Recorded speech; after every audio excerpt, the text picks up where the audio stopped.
Welcome back to the Leeds Rhinos Podcast, episode 46. It's a Thursday, which means it's our Q&A edition. Hopefully you're listening to this on your way over to tonight's game at Leeds Leopards, a massive game coming up for the Rhinos against Leopards in that race for the playoff spots. It's going to be a fantastic occasion over at the Leeds Sports Village. Can't wait for that. I'm delighted to be joined on today's Q&A edition. He's making his second appearance, our Chief Executive, Gary Hetherington.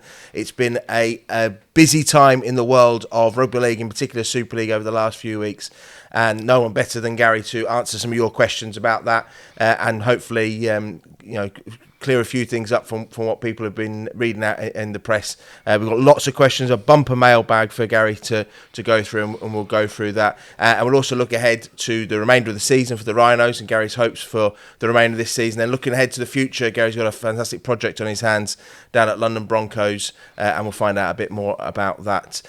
Gary, thanks for joining us on the Rhinos podcast. First of all, it has been a busy couple of weeks with decisions and everything else going on in the game. You're happy where we've got to at this stage? Yeah, it's been a really eventful time. I'd say the last 6 months in actual fact, and the Super League club owners have been meeting on a fairly regular basis and getting a variety of information, sharing views as well, which is important. So everybody pretty much stating their case and what they believe to be the way forward.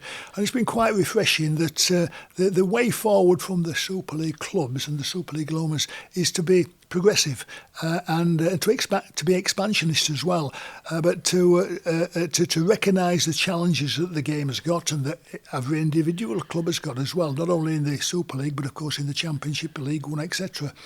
So to recognise those problems, but in actual fact to plot a way forward for going forward. And to be progressive about that, and part of that change has been the change of the leadership of the RFL as well. Of course, that's changed significantly, and I think it's fair to say that we've now got a leadership that is very much in tune with the needs and the challenges that the game facing. Very much looking at researching and investigating all these issues and ultimately coming up with solutions to take us forward and make us better. So the last meeting, and where the vote, quite a significant vote was taken, was indeed the RFL and the Super League club owners coming together and making quite an important strategic decision. Yeah, you mentioned that meeting, and we'll get straight into that, because you'll be aware it's caused quite a bit of consternation with fans. I think mainly because the statement is quite brief. It's five paragraphs and says further information coming. It's sort of left people a bit into the dark about what's happening and how the decision process came about. So we'll go into that a bit and find out. We'll look at your career, Gary. In terms of things you've done, December 1981, you formed the first ever players' union. That came at some personal cost to yourself because you were breaking the old mould of committee men and football secretaries selecting teams and deciding where players could go. You were instrumental in 95 with the Framing the Future document that saw the arrival of summer rugby. You were a big advocate of that. 97, you were a key figure in bringing in the salary cap for the sport to protect clubs from themselves. 2002, you were part of the interim board after the disaster of the World Cup in 2000. The game was financially in a really tough place, and Richard Lewis and bringing all the parts of rugby league back together again. 2005, you supported the addition of Catalans. You were part of the group that brought in licensing in 2009. 2015, the Super 8s that reinvigorated Super League. In 2018, importantly, you stood alone when a group of owners wanted to take Super League back to just being a single entity. And remember the time under Robert Elston, and famously in a press conference, that group of CEOs said that the vote was 11v1 and you were the one, but you were proved right over the time because the game has come back together. And then you played a key part in the game surviving the COVID pandemic and everything else. Given that on those cases you've been on the right side of history each time because of your knowledge of the game and everything else, explain to the Rhinos fans why 14 teams and why next year we've decided on that, and why that's good for the game. Thanks, Phil. I didn't realise I'd been you covered a fair bit of ground there, and you need a pretty good memory for all that as well. I have been around a long time, and I think it's fair to say that I'm very grateful for what the game has given me. As a fan, as a player, as a coach, as an administrator, I'm very, very grateful for that. It's been a passion of mine for all my life. I could never give the game back as much as it's given me, and I think I'm particularly keen to see the game progress. Whichever club I'm involved with, I want to see that progress as well. But primarily, I want to see the game progress and take advantage of the potential that it's got, that it's really never really tapped into. So I think all those changes that you referred to, in my eyes, were all progressive changes and for the good of the game as well. And that's how I'm keen to see it go forward. And this latest move to expand the Super League from 12 clubs to 14 clubs, it was a vote that was taken and fairly unanimously as well by the Super League clubs, and it was a recommendation by the RFL Board of Directors. And that was quite refreshing in itself, because the RFL as a body, and they are of course completely independent, unlike all clubs who have got their own vested interest, they'd researched the problem, the issues, and come up with what they believed was the right way forward for the game. So it was a recommendation from the RFL, but they needed the support of the Super League clubs. And that, therefore, the discussion was debated fully. And in actual fact, it has been debated on many occasions when the Super League owners have come together over the last 6 months. And it was very evident that clubs felt that, first of all, loop fixtures were fairly unpopular. And in some respects, you could accuse them of distorting the league somewhat. And that a 14-team competition would be the right progressive move. How you actually get there is debatable, but the RFL was actually given that issue to actually research and come up with a recommendation, which they did. And then the meeting itself was an eventful one. Every club stated their view and their preference and what they believed to be right for both the present and the future of the game, and ultimately a vote was taken, and it was a fairly unanimous one in favour of moving to 14 clubs in Super League next season. And I have to say, I've been somewhat surprised by the speed of how that whole process has accelerated and been adopted. But I think that's one of the advantages of rugby league. It's always been prepared to change, and to change for hopefully the better. And I think this is a move in the right direction. Do you think, in terms of how that's been communicated, though, that the ball's been dropped on that one, in terms of you're telling people that it's 14 teams is right, and that we want to get this structure, and the next year is the right time? But how are we showing our they use the phrase, don't they, our stakeholders, our fans, our sponsors, our broadcast, but how are we showing them that is the right way? It seems to be a bit of a veil of silence over that since that vote was announced. Is that right? Yes, and I'm not totally tuned with the communication process and how it's been communicated and how well it has or hasn't been communicated. But you're quite right, but it's important that we do communicate with all our stakeholders, with all our fans, our sponsors, everybody connected with the game, people who watch the game on television. We need to communicate in the best possible way and give as much information as possible and as much transparency as possible as well. And I don't see the need for secrecy. I think we all could and should be transparent about whatever decisions we make and the reasons why we make them. And so I'm not totally tuned with how well it has been communicated. Perhaps it's not been as it should have been, and that's something that can be looked into and hopefully can get better. We'll get into some of the questions. Some of it you've covered, and you can pull out some points there. You mentioned the meeting, and one of the big talking points this week has been a podcast that Chris Radlinski, the Wigan CEO, has done on his views about the meeting, and in particular about details that the Wigan club was seeking before the meeting took place. Questions from David Todd, from John Winter on X, Mark Smith on Instagram, Kendall on X as well. Just talking about Chris Radlinski's complained about that papers should have gone out beforehand, but you've mentioned there were meetings prior to this, and then there was a lengthy discussion before the vote. Yes, the the number of clubs in Super League and the expansion and the growth and the development and loop fixtures have been a topic of conversation, I'd say, at all of the meetings for the last 6 months. And it was very evident by those that were present at the meetings that the clubs actually were seeking a change, in that regard. And that was fairly unanimous. Some clubs preferred a 10-team league, some preferred an increased number, 14-team league. But it's important that all the clubs have expressed their view. And so I think that's quite healthy. And the RFL were aware of the club's view as well, and the RFL were given the job to go away and research it and come back with a recommendation. So a variety of meetings over the last 6 months, this has been a topic of conversation, and ultimately it's been formalised with the vote. So it wasn't just a one meeting discussion. The clubs had come to all that meeting armed with a variety of information, both financial information and other information as well. On the day, there's even more information was provided to the clubs in the morning of the meeting, which was an open meeting, an open forum where clubs could effectively once again express their view and ask any questions. So that was a fairly detailed meeting and an informed meeting. I'm surprised by Chris's comments actually, because Wigan weren't present for that meeting. Their representative was delayed on the way, so didn't actually attend that part of the meeting. So the meeting where a variety of questions were raised and information was given, probably Wigan didn't have access to that because they weren't there.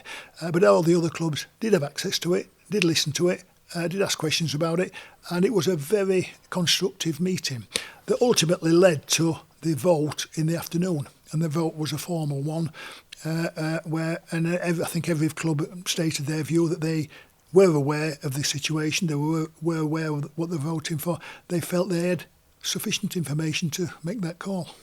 And of course, for the 14 teams, the other bit of information that has come out is that there were the 12 top-ranked teams on IMG points, so we keep that system in place. And the other 2 teams to make up the 14 will be selected by an independent panel chaired by Lord Kane.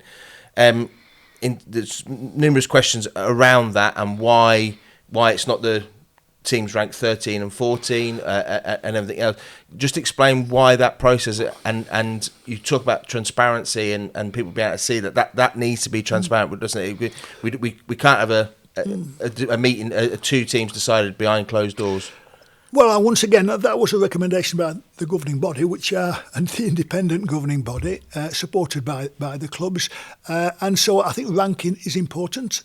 Club ranking, the club grading system is important. It's an external audit that shows every club where its strengths and weaknesses are and what it needs to do to improve and what points it can accrue.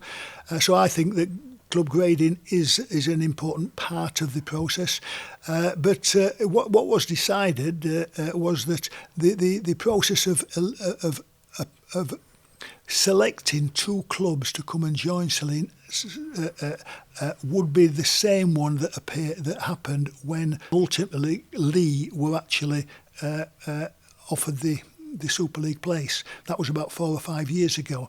So I think what the league decided is that was a successful process. I think it was very favourably commented on by people that were involved in it, and that they would simply repeat the same process, and they would have the same chairman as they had last time, which is Lord Jonathan Kane, who actually managed the process, and he attended the meeting and he talked a little bit about that process, how successful it was, and actually what they could learn from having gone through it several years ago. So I think everybody were comfortable by that's a fair way of actually determining who those 2 successful applicants should be. And grading will form part of that process.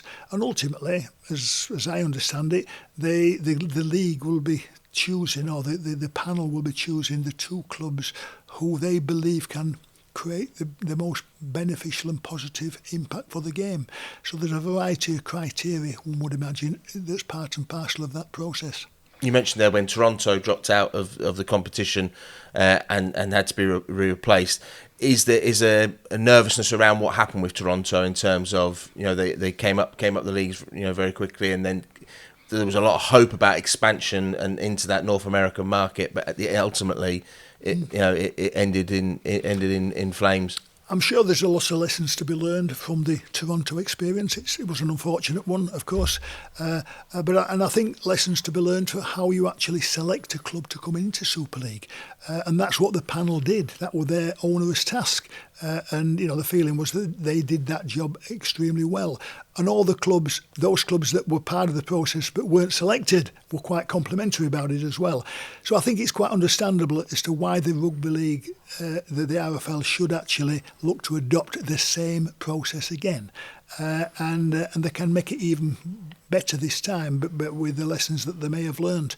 So all the clubs were comfortable with that process. I think it's a fair one. It's a transparent, what should be a transparent one, and ultimately the best two candidates should get selected.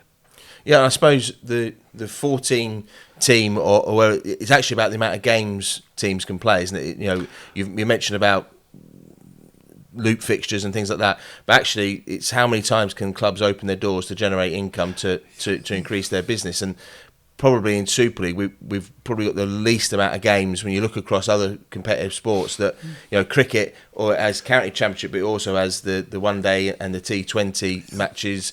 Rugby union has their Premiership, their Europe competition as well, right across the league. Football has up-team games and things, so it's creating those games, isn't it? And the opportunity to generate income at a time when the game is struggling for central income. Yeah, we've always maintained that to be financially sustainable, then in a professional game and a professional sport like we're in, we do need 13 home games. Most clubs generate most of their income through their home fixtures, whether it be season ticket sales, commercial support, and so on. So we do need at least 13 home games. Of course, the only way of achieving that is, the best way is 14 teams. That gives you 13 home games, 13 away games, without the need for loop fixtures. If you have a lesser number than 14, then you need loop fixtures, plus of course the Challenge Cup. So yeah, we're challenged in the game to actually be financially sustainable. All clubs are challenged, and we need to improve our commerciality of the game, but we do need a minimum of 13 home fixtures to be able to make a go of it.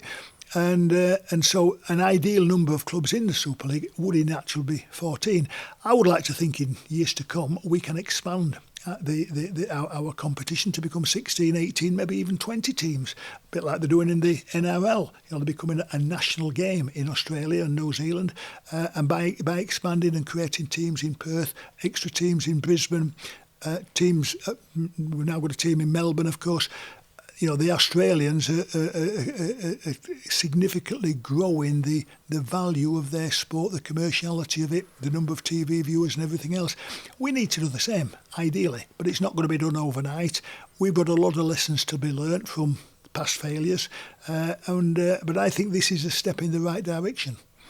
Yeah, you mentioned about the expansion in NRL. I suppose the big difference is that their central money and their TV money allows them for growth. We've seen recently the Rhinos accounts were published, 22% reduction in our central funding. That's something the club has to absorb, and yep. We're thankful for the Caddick Group that they're able to support us on that.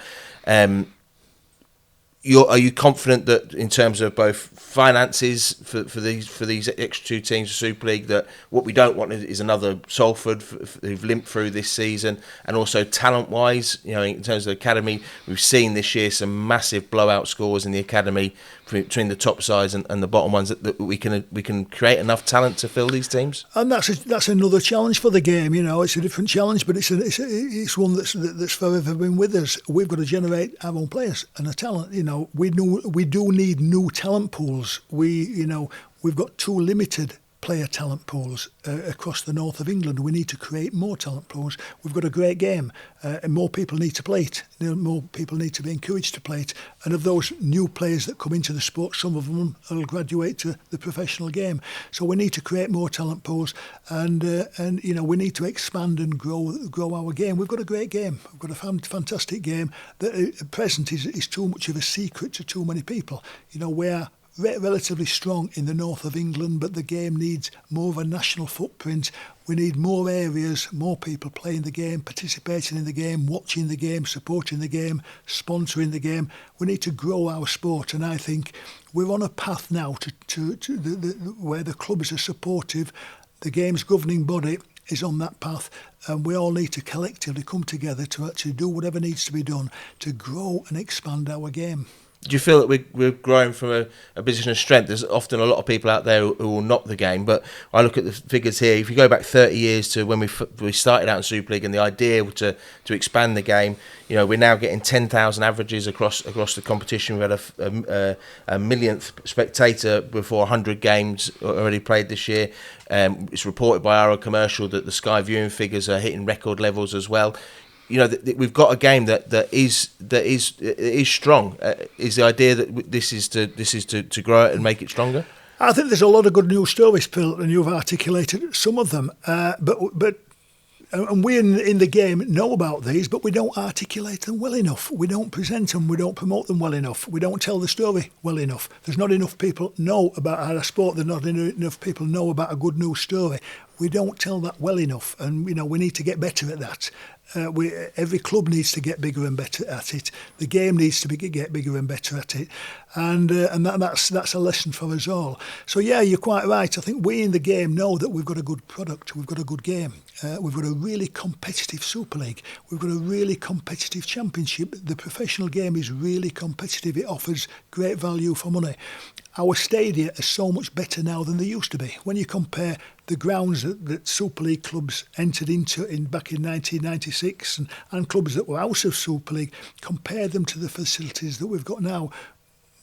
We at Hetherington, we've got a 130-odd year stadium, but our ground compared to what it was in 96 is completely different. It's so much more amenable to the family, the fan, and that's the case in a lot of places. We've not told that story well enough. It's not generally known, and that's a failure on our part. That's an area where we need to get bigger and better. So I think we've got a great sport, we've got a great product. It's a good TV product as well.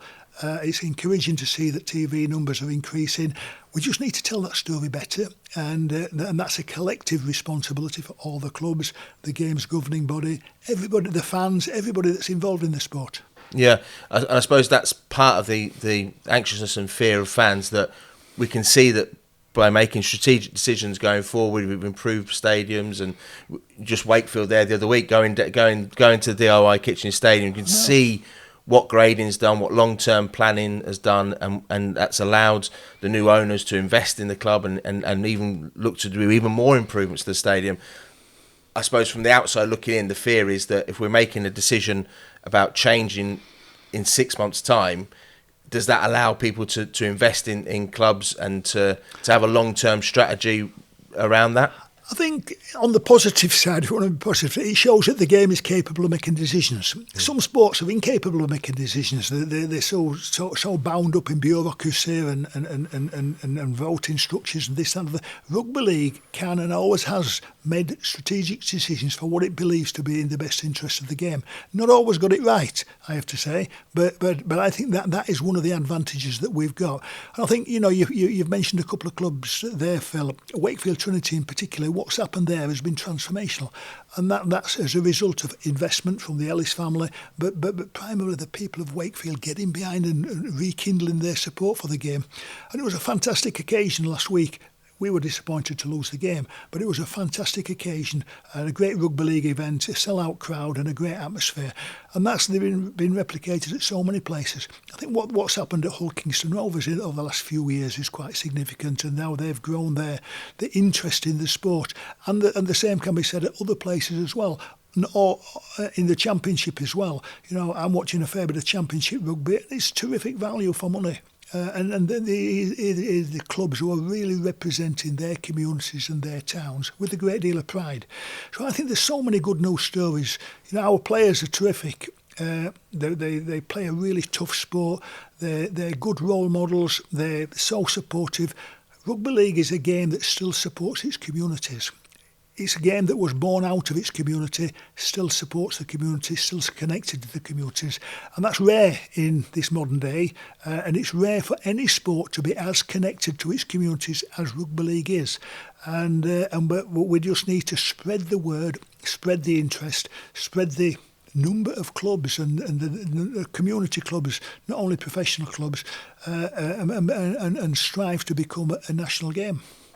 Yeah, and great point there on community clubs, and a question from John Hodgson, who asks, do Leeds have a strategy to help and increase participation in the amateur community game in the area? Well, I know that'll be one of your great legacies when you do move on. We'll come to that later on as well about the future. But you've been instrumental from the moment you arrived at the club in getting those junior pathways back up and going and bringing through young local talent. We saw it with the golden generation, obviously, and then hopefully we're seeing it now, a new emergence of talents. But it's important that every club in Super League is doing that, isn't it? Absolutely. And if we look at what's happened. Well, first and foremost, that's where players start.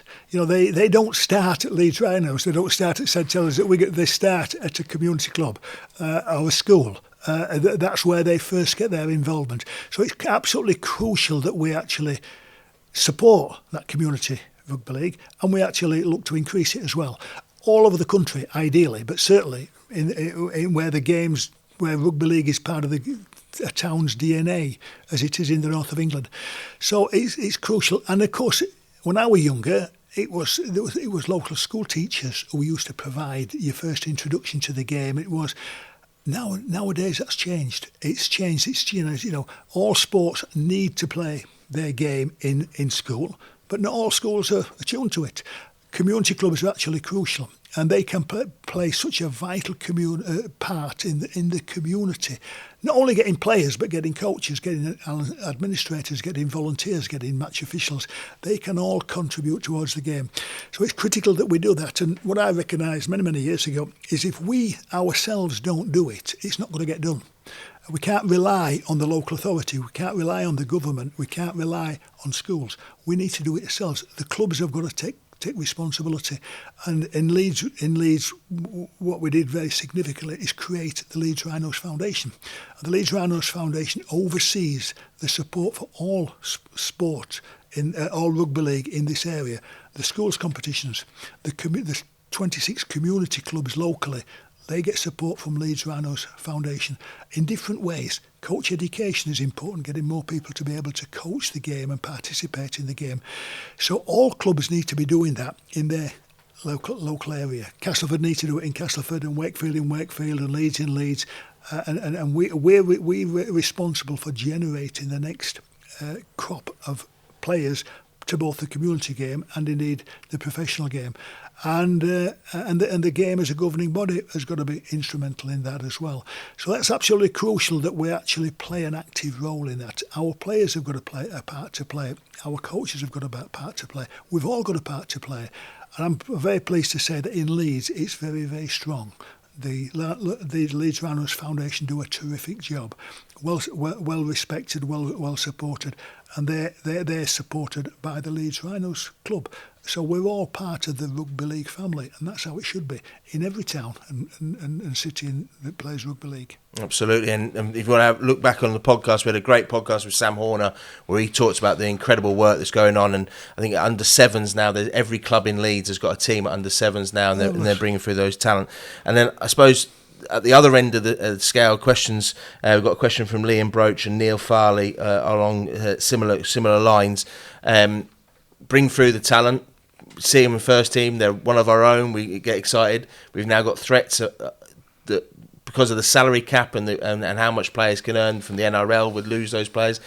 Do you think we need to look at the salary cap in terms of where there's more exemptions or raise the salary cap? It's been pretty rigid for the last few years. The salary cap provides every club with a financial discipline and parameters as to where it can go and where it can't go. So it shouldn't allow any club to be too speculative and to spend money that it's not got. And the salary cap could and should be increased, but only when the game can afford to. It's no point increasing the salary cap and spending more money that we've not got. So we as a game need to be working even harder than we're working now to generate more income to be able to increase our expenditure. So I think the salary cap is instrumental in creating such a competitive competition that we've got. However, we've got a job to do in the game to make our game more. We need to generate more income and more income from more variety of sources. Tap into the financial expertise that we've got as well. But I'm a big supporter of the salary cap. I think it's done a really good job for the game. As I say, it's a financial discipline for all clubs. Clubs shouldn't get in trouble if they work within the salary cap. They shouldn't get in financial trouble. The problems at Salford were self-inflicted. They went and spent and committed to spending money that they didn't have and were never going to get. That's a recipe for disaster, as indeed they found they brought it home to them loud and clear. No club can afford to do that. And so therefore, we've all got a duty to try and increase the salary cap, but pro rata to increasing our income within the business. Yeah, I suppose that's the challenge, isn't there? We've got to generate income for 2 new teams in Super League, and if we want to increase the salary cap. Another good question we've had from Chris on Instagram, something that hasn't really been mentioned in all this talk of expansion of Super League, is the women's game. Now, half of the teams in Super League, in the men's Super League currently, don't have a women's team. Do you think that should be part of that you talk about expansion, but 50% of the population is expansion. Leeds have done it well under your guidance. Wigan have really got into it now. Saints, obviously York are a championship men's team, but a dominant team in the women's Super League. But then we've got other teams where it's a badge on a shirt rather than being integral to a club.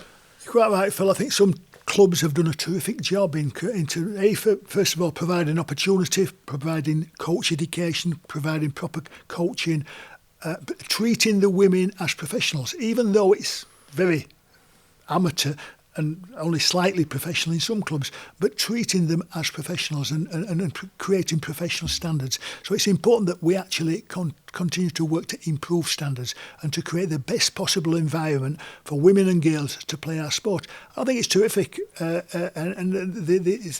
been an explosion of interest and participation numbers, which is terrific for the game.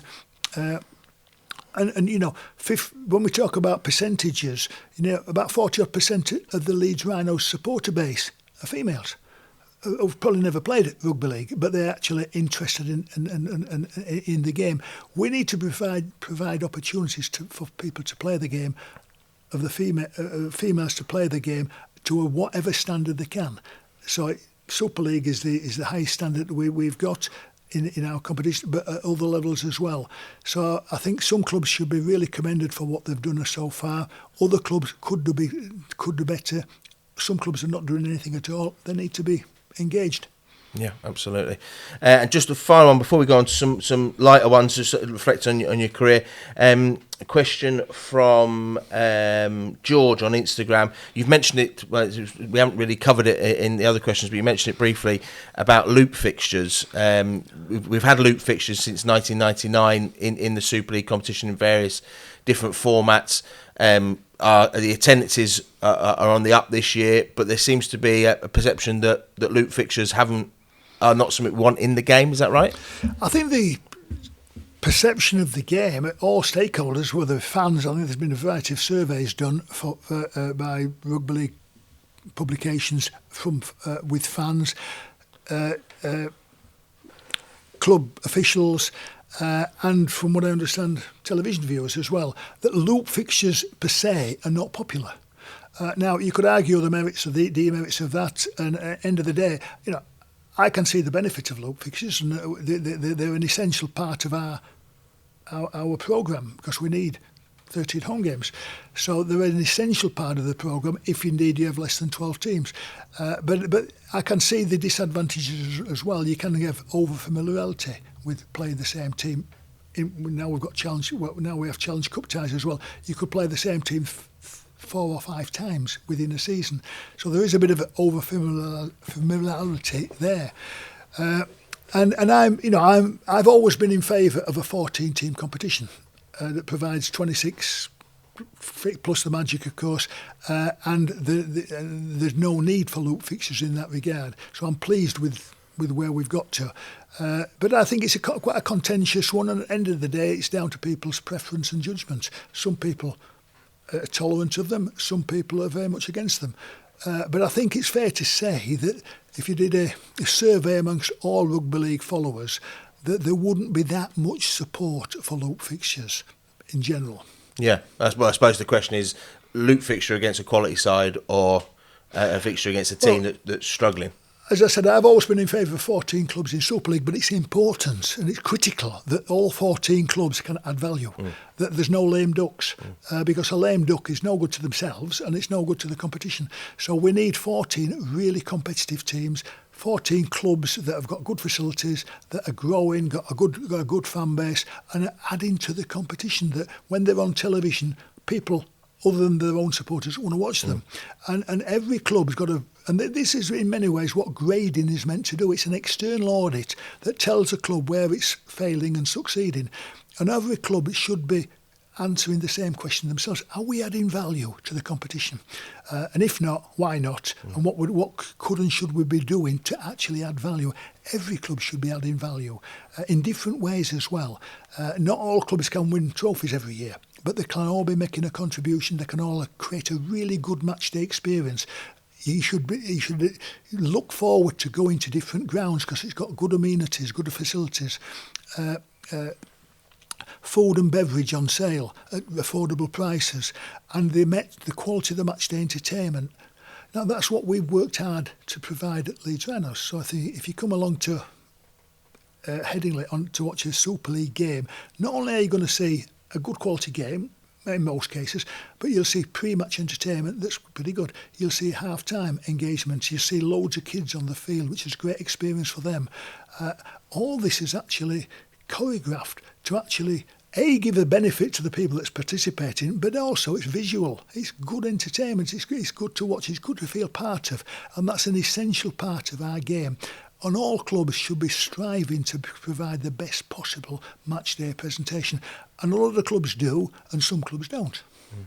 Yeah, only you've mentioned it there about 26 games and Magic. There's been talk around whether Magic will be part of this new reimagination going forward. Would you like to keep Magic? We talk about those big events and big occasions. They refer to it in marketing as tentpole moments in the season. Magic Weekend has certainly been that. We had a record crowd this year on the Sunday. I think Magic is a terrific event. I love to go, and not only to watch my own team, but to watch other teams as well. And I think, it's a festival of rugby league that brings all the fans together like no other sport can do. Like rugby league can. There's no segregation, but all fans can come together. We have, 3 games one day and 3 games another, all the Super League clubs on show, all on television, in a great venue. And I think Newcastle is a fabulous venue. It's a great place to go. It's a great place to host Super League, but we ought to have other cities and other major venues looking to host Magic events, so it becomes a must-see event in the sporting calendar. So I've always been a big supporter of it, and it was encouraging to see an increased attendance this year. I also think we need to be looking at developing the nines game. I think we've a real opportunity in the same way as cricket. The salvation of cricket has been the way that they've developed their one-day game. They've now got the 100 and the 2020, but I think cricket's a great credit to them how they've actually created a new audience for effectively a new game, but using the same players and the same facilities. We can do the same in rugby league. We've got the facilities, we've got the players, we've got the product, and I think a nines game is a very different game to a 13s game. That's something that could and should be developed, and I think it could provide an additional income stream, an additional solution for our game. Always thinking about what's next, Gary. That's what we've sorted out 14 teams, and then suddenly it's like let's throw nines into the mix as well. But always thinking of how we can grow the game. We've got a quick fire ones from fans asking about you in your time here at the club. Tom Colton asked, which player did you have to let go of, whether for wages or opportunity, do you regret the most? So someone who moved on that you'd love to have kept a bit longer. Well, Adrian Morley was a loss at the time. Adrian was a great player, and he was in his prime at Leeds Rhinos when we lost him to the NRL. And there's been others as well, of course. But certainly Adrian, when that's turning the clock back quite a few years. But generally speaking, we've been a club where players have looked forward to coming to and aspiring to come and play for Leeds. Our policy has been to promote our own, and we've done that very successfully. And hopefully the club can continue to do that, because we've got a great crop of young players now that all ultimately need an opportunity, and their opportunity with Leeds Rhinos. So I think, over the time we've had some terrific players, some great personalities here, and I'm very grateful for the service that they've all provided in different ways as well. Yeah. On a similar note, the similar questions from James Taylor on X and Cameron on Instagram. They asked, who was the biggest signing we nearly made that we missed out, the one that you would have loved to have signed but we didn't quite go over the line? Well, Jonah Lomu would have been handy, and I nearly signed him at Sheffield Eagles, and then when I come to Leeds, there was a chance, by which time he'd actually got, in many ways, too big. But he was a great, he grew up with Dean Bell, so that was part of the attraction of him possibly coming to Leeds. And Jonah did come to a lunch here. We hosted a lunch, and he spoke about his admiration of Dean Bell. Of course, Dean was older than him, but he grew up in the same part of Auckland, and he was a great admirer of Dean. And he would have been a handy rugby league player, would Jonah. Yeah, and he eventually did get to play here at AMT Headingley, but for Cardiff against the Tykes in the Heineken Cup from one game. Yeah. Sadly passed now, and he was an incredible player. For younger fans, if you've never seen Jonah Lomu, just go on YouTube. He was a phenomenal in the rugby union game, but he was a very big fan of rugby league, wasn't he? And grew up watching it. Who's the best signing you've made at the club? And that's from Leeds on Instagram. Who's your best signing for the club? I'd need a bit of time to think about this, and I would give an answer, but I won't give one off the top of my head, because there've been so many, and it's not necessarily been the best players. Yestin Harris was a great signing and played extremely well for us when he did, and it was quite inspirational in creating, transforming the image of Leeds Rhinos in some respects. We've had so many some of the best players have come out of the community game. Rob Burrow, Danny Maguire, Matt Diskin, players who's all come out of the community game and came through the system here at Leeds Rhinos. We've had good players from other clubs as well. They've all come and done a really good job for us. Ali Lalatiti from Danny Baderas, people like that. Daryl Powell was a good signing because he cost us nothing. That's a pretty good signing when you get a good player and it doesn't actually cost you anything. We took him on a free transfer from Keighley, and of course he was coming towards the back end of his career, but he gave us great service as well, and then went on to become a very successful coach. Well, even better in that deal, because really Daryl was the one you wanted, and Darren Fleary just came as a make weight in that deal. 7 players you signed. Nine from Keighley, and then Daz goes on and plays for Great Britain and wins a Challenge Cup. And at the time, Keighley were going to go bust. They were going to go out of business. And the administrator at the time, Peter O'Hara, I spoke to him and he says, "Can you help us, Gary?" He said, and basically, the reason why we took 9 players is to get 9 players off their payroll. And there was an arrangement that some of these could go back to Keighley once they get themselves sorted out. But people never knew that. And of course, we got people like Darren Flair, who turned out to be a terrific servant of Leeds Rhinos. We got Daryl Powell and others as well. Some of others made a real contribution. And the first time I went back to Keighley to watch a match, the PA man must have spotted me, and he said, "Oh, by the way," he said, "we've got that Gary Hetherington in the crowd," and there was a huge boo. Of course, the boos went round the stadium. Of course, they didn't know the background, but I still do love going to Lawcombe Lane as I know it. But yeah, that was an interesting little episode, but it was one that turned out very productively for Leeds Rhinos. Very good. And just looking back on your time, obviously you're moving on at the end of the season. Claire Naylor asked on Facebook, what's your favourite memory during your time at the club? Well, that's another tough one, is that, Claire, is it? Yeah, there's been so many. You know, we've played in 30 major finals in the last 29 years. And I think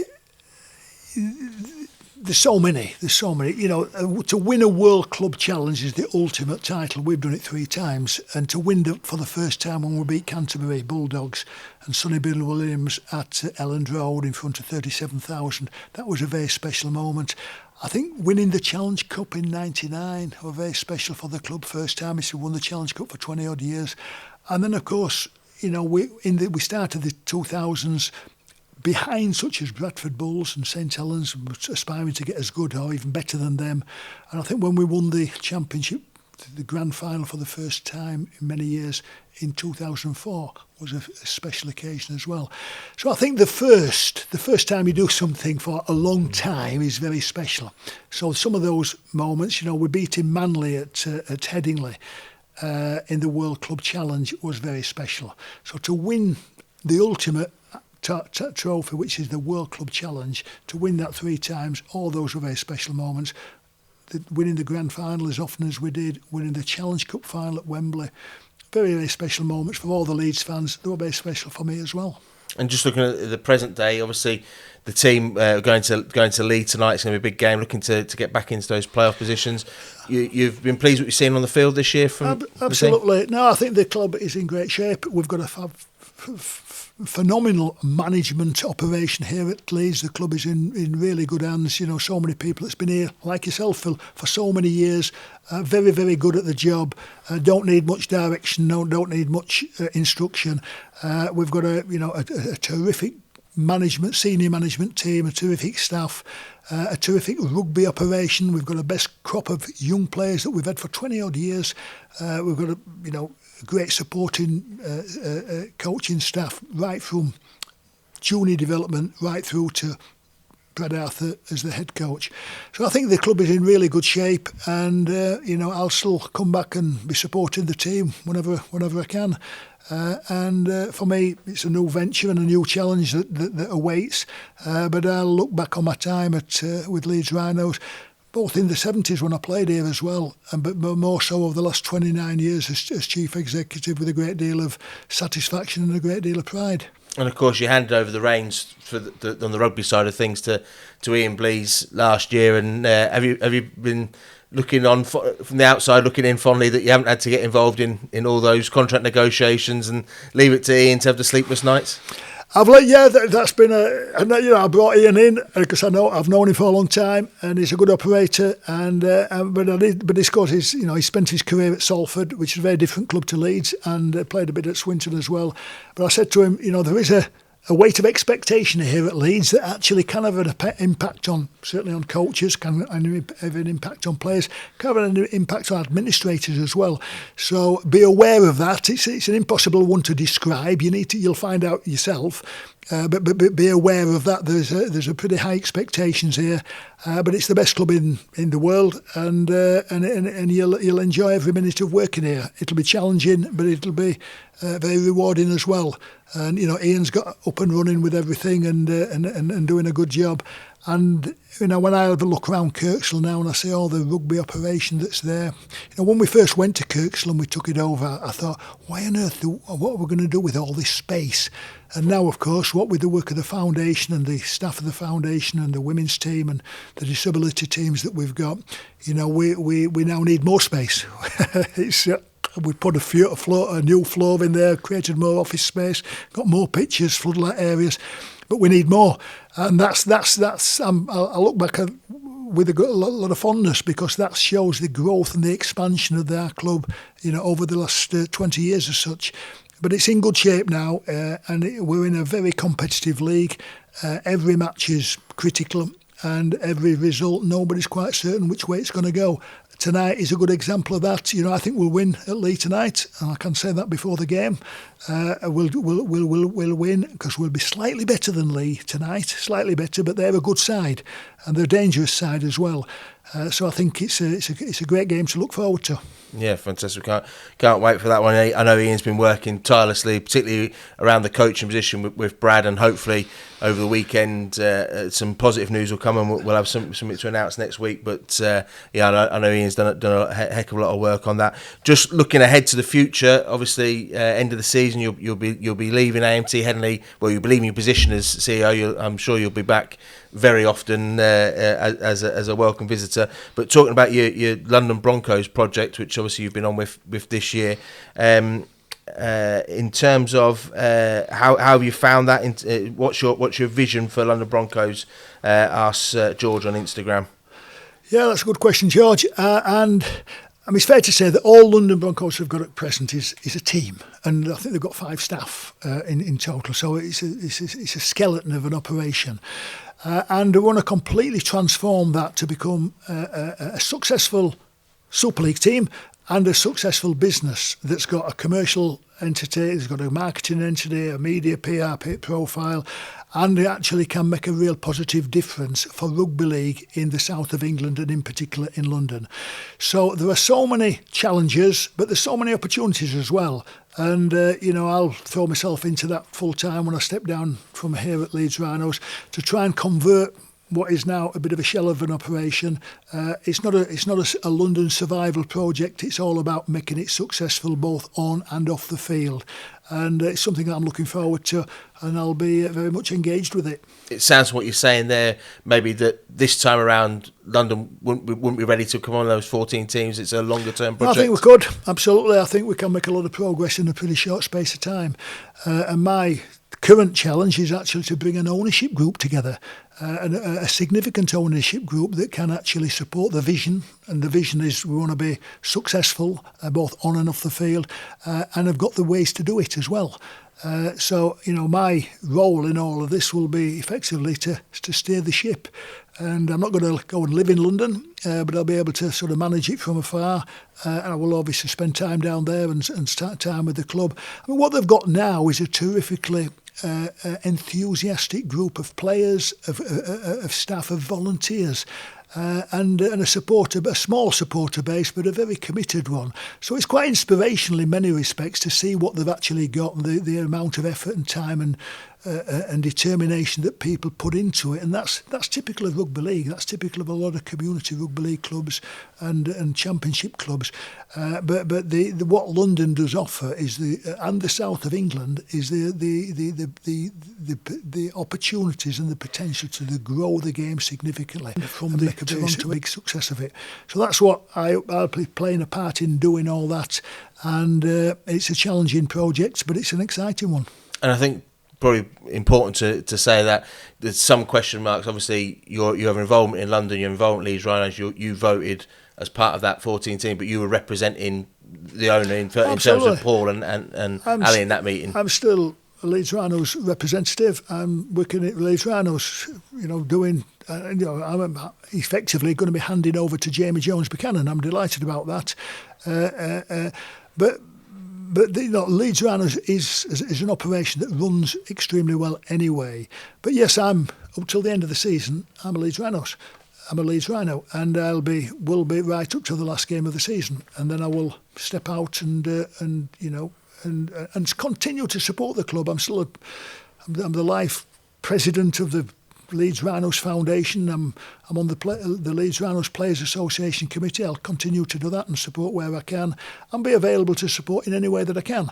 But I won't be treading on anybody's toes or giving any direction either. But I'll continue to be a Leeds Rhinos supporter.